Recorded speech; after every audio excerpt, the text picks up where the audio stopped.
प्यारे बच्चों, आज जो है हम एक नई वीडियो बनाने का प्रयास कर रहे हैं। कोलनाउस का नियम, जिसको हम कहते हैं कोलनाउस का नियम। कोलनाउस एक वैज्ञानिक हुए हैं, उनने एक नियम दिया। तो लास्ट टर्न पे मैंने आपको बताया था कि किस प्रकार से जो मोलर कंडक्टिविटी है किसी विद्युत अपघट्य की, मैंने विद्युत अपघट्य का मतलब कोई इलेक्ट्रोलाइट है, विद्युत अपघट्य है, उसकी जो मोलर कंडक्टिविटी है और वो किस प्रकार से सांद्रता पर निर्भर होती है। मैंने जो सांद्रता है, सांद्रता परिवर्तन पर क्या प्रभाव पड़ता है। कंसंट्रेशन को यदि हम चेंज करते हैं तो मोलर कंडक्टिविटी पर क्या प्रभाव पड़ता है। इस लास्ट टर्न पर हमने आपको बताया था। तो मैंने आपको ग्राफ दिया था, जो परवल विद्युत अपघट्य होते हैं, परवल विद्युत अपघट्य का मतलब जो स्ट्रॉन्ग इलेक्ट्रोलाइट हैं, उनके लिए यदि मोलर कंडक्टिविटी और √C मैंने साधारण में हम यदि ग्राफ खींचें तो हमको जो है इस प्रकार का ग्राफ मैंने दिया था। जैसे किसी परवल विद्युत अपघट्य KCl, इस प्रकार का मैंने एक लास्ट टाइम पे आपको ग्राफ दिया था थोड़ा सा। और यदि मैं किसी दुर्बल विद्युत अपघट्य, ये एक स्ट्रॉन्ग इलेक्ट्रोलाइट है, मैं इसको कहूँगा स्ट्रॉन्ग इलेक्ट्रोलाइट, शॉर्ट में कह रहा हूँ मैं इसको। और किसी दुर्बल विद्युत अपघट्य, दुर्बल विद्युत अपघट्य का मतलब जो कम आयनाइज होता है, जैसे मैंने एक उदाहरण दिया था, जैसे इसका मोलर कंडक्टिविटी, यदि आपको याद हो लास्ट टाइम पे मैंने जो वीडियो दी थी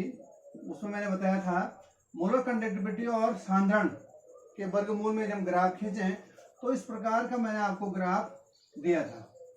ये था यहाँ पर एक दुर्बल विद्युत अपघट्य जैसे एसिटिक एसिड का। तो हमने ये बताया था, इससे हमको रिजल्ट निकला था कि जो परवल विद्युत अपघट्य है, क्योंकि इधर सांद्रता कम है, यहाँ पर सांद्रता कम है, सांद्रता को जैसे जैसे कम करेंगे तो सांद्रता को कम करने का मतलब जो कंसंट्रेशन है उसको आप क्या कर रहे हैं, कम कर रहे हैं। इसका मतलब कंसंट्रेशन कैसे कम होगी, आप जब डाइल्यूशन बढ़ाएंगे। डाइल्यूशन का मतलब आप उसमें तनुता बढ़ा देंगे और उसमें पानी मिला देंगे, तो ये स्थिति आ जाती है। तो इस कंडीशन में मैंने आपको बताया था कि जो दुर्बल परवल विद्युत अपघट्य होते हैं, जैसे जैसे हम सांद्रण का मान कम करते हैं, सांद्रण को घटाते हैं, अर्थात उसकी तनुता को बढ़ाते हैं। तो यहाँ पे डाइल्यूशन, डी का मतलब हमारा डाइल्यूशन से है, डिसोसिएशन नहीं है, यहाँ पे डाइल्यूशन है, तनुता बढ़ा रहे हैं हम। तो मैंने बताया था कि दुर्बल विद्युत अपघट्य, परवल विद्युत अपघट्य की जो मोलर कंडक्टिविटी है, या जिसको हम कहते हैं मोलर चालकता है, वो बढ़ती है और एक मैक्सिमम मान को प्राप्त कर ले, जिसको मैंने कहा था molar conductivity at infinite dilution. माने वो मोलर कंडक्टिविटी इतनी बढ़ गई कि वह एक मैक्सिमम मान को, अधिकतम मान को प्राप्त कर लेती है, उसको हम कहते हैं मोलर। ये भी मोलर कंडक्टिविटी है लेकिन अनंत तनुता पर, या इसको मैंने आपको कहा था molar conductivity at infinite dilution, या इसको कहा था molar conductivity at zero concentration. एक ही बात है, ये दोनों जो टर्म्स हैं ये दोनों एक ही है। या तो हम इसको कहेंगे molar conductivity at infinite dilution, अनंत तनुता मोलर चालकता, या molar conductivity at zero concentration, माने शून्य सांद्रता पर आपका जो क्या होगा, मोलर चालकता होगी। तो ये जो मैक्सिमम है ये कब होगा, जब डाइल्यूशन बढ़ाएंगे। तो यहाँ पर क्या है कि अब ऐसे जो दुर्बल विद्युत अपघट्य, ये दुर्बल विद्युत अपघट्य है, वीक इलेक्ट्रोलाइट है, एक ये वीक इलेक्ट्रोलाइट है। इसके लिए मैंने आपको बताया था, इसमें क्या होता है कि इसकी अचानक बढ़ जाती है, पहले धीरे धीरे घटती है और उसके बाद इसके तुरंत ग्राफ ऊपर को जाता है। इसका मतलब दुर्बल विद्युत अपघट्य की, ये वीक इलेक्ट्रोलाइट होते हैं, उनकी जो मोलर चालकता है वह जो है पहले धीरे धीरे कम होती है और बाद में एकदम बढ़ने लगती है, और एक मैक्सिमम मान को, यहाँ पे इसका अधिकतम मान प्राप्त कर लेता है, जिसको हमने कहा था molar conductivity at infinite dilution, या molar conductivity at zero concentration प्राप्त कर लेती है। तो ये मोलर कंडक्टिविटी आपको लास्ट टाइम पे मैं इस पर ज्यादा डिटेल क्यों होता है, कैसे होता है, इसके बारे में पिछले वीडियो में बता चुका हूं। यहाँ पर आप इसकी पिछले वीडियो को आप देख सकते हैं कि आप इसमें नहीं आ रहा है, कैसे हो रहा है, तो इसका कारण या रीजन मैं दे चुका था। अब मैं यहाँ पर एक कोलनास नामक वैज्ञानिक ने एक नियम दिया था। कोलनास कहते हैं कि किसी विद्युत अपघट्य, कोई भी विद्युत अपघट्य है, चाहे वह, वैसे मोस्टली दुर्बल विद्युत अपघट्यों के लिए कहा, लेकिन हम यहाँ पे कह रहे हैं कि किसी विद्युत अपघट्य, इलेक्ट्रोलाइट से मान लगा, चाहे वह दुर्बल है अथवा चाहे प्रबल है, तो किसी विद्युत अपघट्य की, कोई विद्युत अपघट्य है, उस विद्युत अपघट्य की अनंत अनुता पर मोलर चालकता, उन्होंने क्या कहा, किसी विद्युत अपघट्य, कोई विद्युत अपघट्य है, किसी विद्युत अपघट्य की अनंत तनुता पर, अनंत तनुता पर मोलर चालकता उस विद्युत अपघट्य में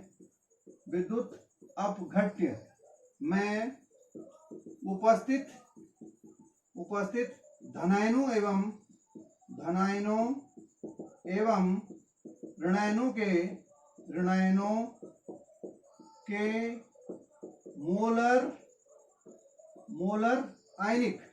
मोलर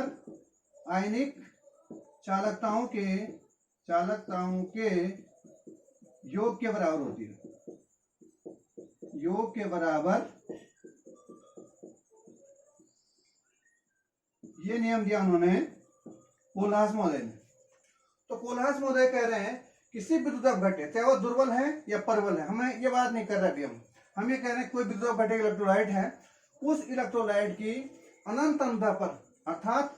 ये molar conductivity at infinite dilution या molar conductivity at zero concentration, ये वाली बात कर रहे हैं, कितनी होती है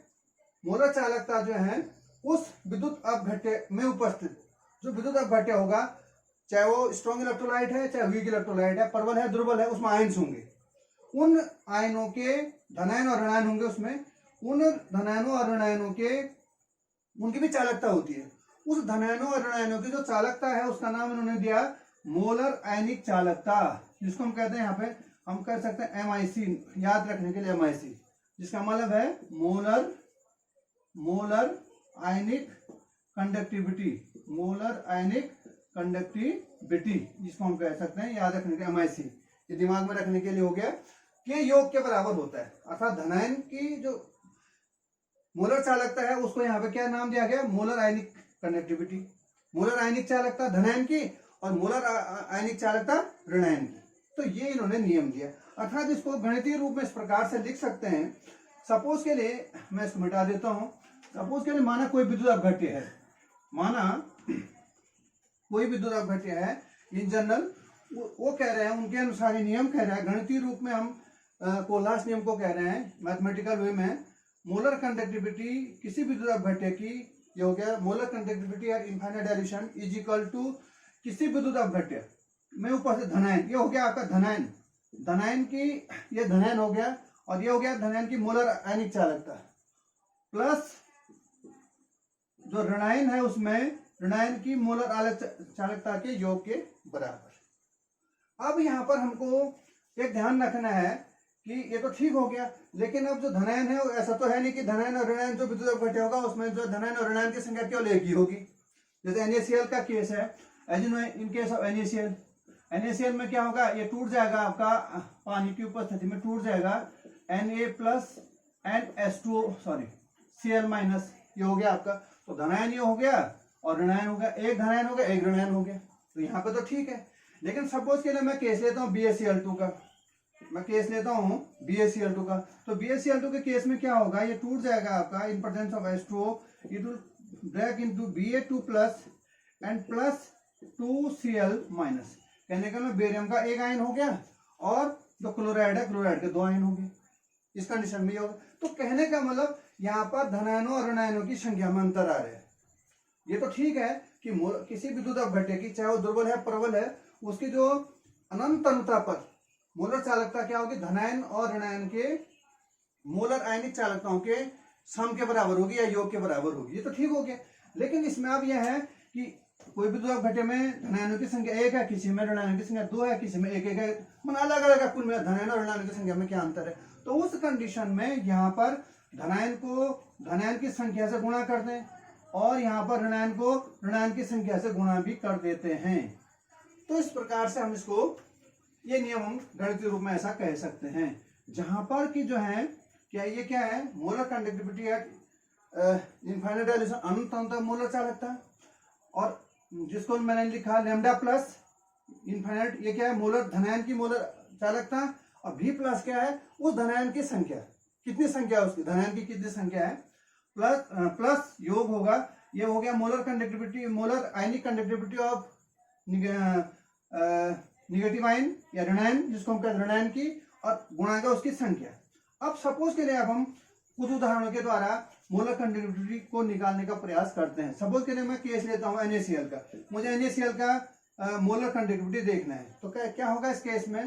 तो मोलर कंडक्टिविटी ऑफ, यहाँ पे मैं लिखूंगा NaCl की मुझे कंसिडर करनी है, तो इज इक्वल टू हो जाएगा, अब आपको पता, अभी बताया था मैंने, जो NaCl है वो ब्रेक हो जाता है इन प्रेजेंस ऑफ वाटर, ये Na plus and Cl minus, तो यहाँ पे सोडियम धनायन बन गया और क्लोराइड ऋणायन बन गया,